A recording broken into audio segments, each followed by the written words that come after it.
Halo semua, kami dari kelompok 2 dengan mata kuliah Pendidikan dan Pemberdayaan Keluarga akan melakukan pemberdayaan mengenai materi strategi orang tua dalam melakukan pola asuh anak di era digital saat ini. Dan kami melakukan pemberdayaannya di lokasi pinggiran rel kereta api Jalan Gaharu. Sebelum kami melakukan pemberdayaan, alangkah bagusnya kita akan memperkenalkan anggota kita masing-masing terlebih dahulu ya teman-teman. Pose with the bands. Pose with the pose with the pose with the pose pose with the bands. Pose with the pose with the pose pose pose with the bands. Pose with the bands. Pose with the bands.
Selamat sore ibu-ibu dan bapak-bapak juga.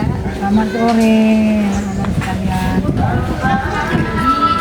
Jadi kami ibu di sini kami dari mahasiswa Universitas Negeri Medan dengan jurusan Pendidikan Masyarakat. Di sini kami ingin melakukan pemberdayaan mengenai pelatihan literasi digital untuk orang tua, karena di saat ini kan era digital itu semakin berkembang, di mana orang tua juga ngasuh anak-anak juga disambi dengan main-main HP juga kan Bu. Jadi di sini kami akan melakukan pemberdayaan itu, yang di mana pemberdayaan itu akan dijelaskan terlebih dahulu oleh rekan kami. Terima kasih kepada yang di sini. Pertama itu kita membahas tentang pengenalan literasi digital dalam keluarga.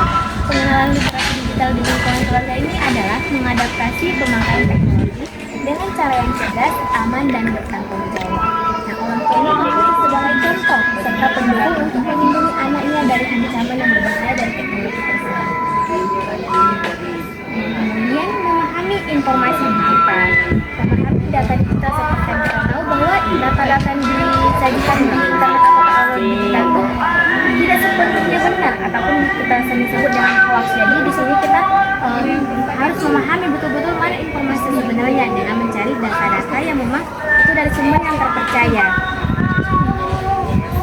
Kemudian strategi pengawasan dan komunikasi digital dengan orang tua bisa membuka komunikasi terbuka dengan anak agar anak pun merasa nyaman ketika diberikan pembicaraan atau diberikan peraturan. Karena itu dampingi anak saat menggunakan kemudian anak itu juga sekarang sudah menggunakan gadget, jadi orang tua harus mendampingi anaknya ketika menggunakan gadget agar tidak salah seperti tontonannya nanti salah gitu, tidak sesuai dengan kebutuhan.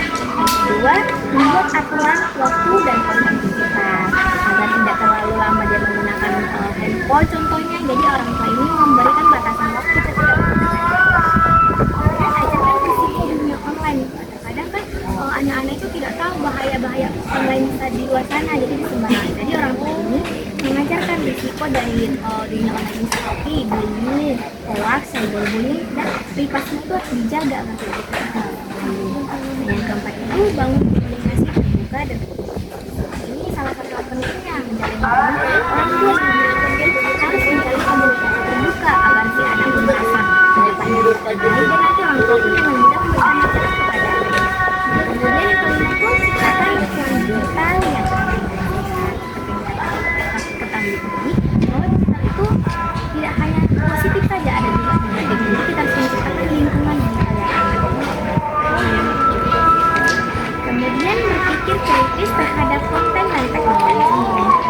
Yaitu kemampuan menganalisis, menilai, dan menyaring digital.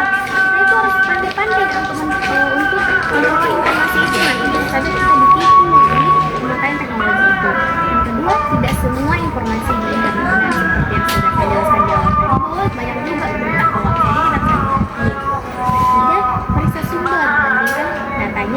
pikirkan kebenarannya. Yang keempat, hindari percaya pada judul sensasional atau berita tidak jelas.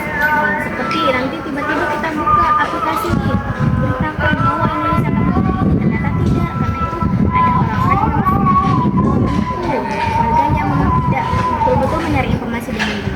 Kelima, gunakan teknologi secara cerdas, bijak, dan tepat. Jadi seperti yang dijelaskan tadi, kita harus benar-benar memahami informasi yang sebenarnya, jangan sampai kita mengambil informasi hoax tersebut. Kemudian simulasi pendampingan digital. Kita bisa melakukan mendampingi anak menggunakan teknologi dengan aman dan bijak. Mungkin juga orang tua memberikan contoh aturan dan bimbingan digital seperti bagaimana gitu dari orang tuanya. Adalah pilih konten sesuai usia dan anak yang digital. Untuk anak usia mungkin 5 tahun menonton YouTube-nya bisa dia menonton yang berbau edukasi. Dia bisa mengembangkan kosakatanya khusus, lalu komunikasi terbuka saat akan menghadapi masalah online. Yang terakhir itu ciptakan lingkungan digital keluarga sehat dan positif. Nah, rekan saya berikutnya akan menjelaskan salah satu orang tua itu bisa mengadaptasi worksheet untuk mengajari anak ini tentang teknologi digital ini. Dijelaskan oleh rekan saya. Ibu, di sini sebelum saya menjelaskan strategi cara pembuatan worksheet, di sini saya akan menjelaskan apa itu worksheet. Worksheet itu sebenarnya lembar kerja atau kegiatan tertulis yang dibuat supaya anak bisa belajar sambil bermain. Nah, ada yang mewarnai, kemudian mencocokkan gambar dan menebalkan huruf atau angka. Jadi anak belajar tanpa terasa kayak belajar serius. Cara pembuatannya itu seperti ini, Bu. Kita pembuatannya dari aplikasi Canva. Nah, di sini kan, Ibu. Ini kan untuk anak PAUD sampai kelas 6 SD kan, Bu. Jadi di sini menunjukkan cara yang tepat dan tidak tepat untuk menyampaikan informasi. Jadi kita bisa lihat gambarnya itu kita bisa lihat dari Google, terus kita tempelkan di sini.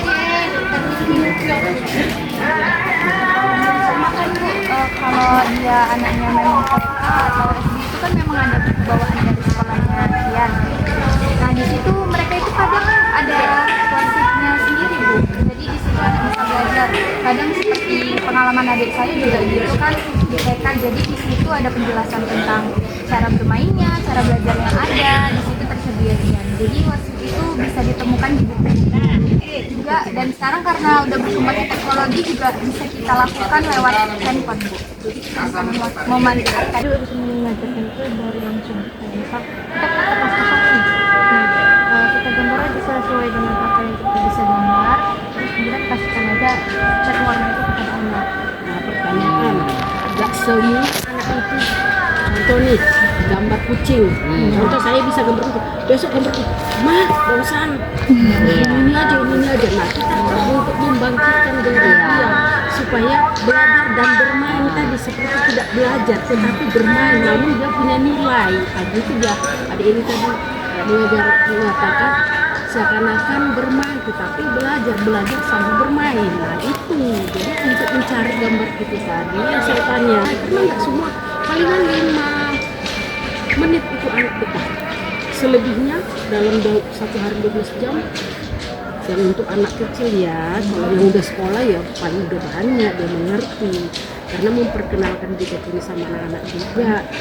Nah bagaimana kita untuk membuat anak-anak ini betah, sementara untuk mewarnai jenis perlu kreativitas, entah ambil stiker, gambar-gambar. Nah kita kan perlu seperti orang tua yang buka gadget tadi, ngambil informasi bagaimana caranya membuat bahan. Nah, jadi yang saya maksud di situ pengetahuan pada orang tua terbatas.